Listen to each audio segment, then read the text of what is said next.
ჩვენ ბიბლიის გალერეში დასაქმებულ კონსულტანტებს გვინდა იმ ძიმე და უსამართლო შრომის პირობებზე ვისაუბროთ, რომელშიც ყოველდღიურ რეჟიმში გვიწევს მუშაობა. მუშაობთ კვირაში 6 დღე და დაახლოებით 60 საათი. შესვენებას ვახერხებთ 15-20 წუთის მანძილზე ერთმანეთის მონაცვლეობის ხარჯზე.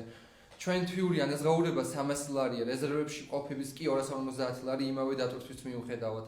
არ ხდება ზეგანაკვეთური შრომის ანაზღაურება. გვიწევს არა მარტო კონსულტანტის სამუშაო შესრულება, არამედ ტვირთავის, დამლაგებლის, მოლარისა და ასე შემდეგ. ადმინისტრაცია აწესებს წარმოუდგენლად დიდ შესასრულებელ გეგმებს, რაც იძულებულს ხვდის ზეგანაკვეთურად ვიმუშაოთ ანაზღაურების გარეშე.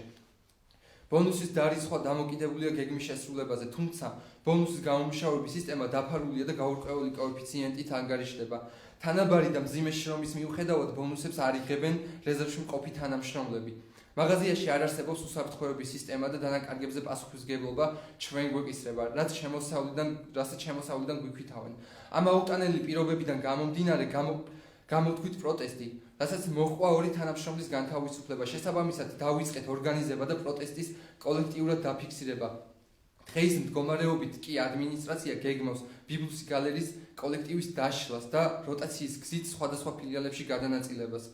კარგად ვიცით თუ როგორი მძიმე მდგომარეობაა მომსახურების სფეროში და სერვისში. ჩვენ გავბედეთ ხმის ამოღება ამ არაადამიანური პირობების წინააღმდეგ წასვლა.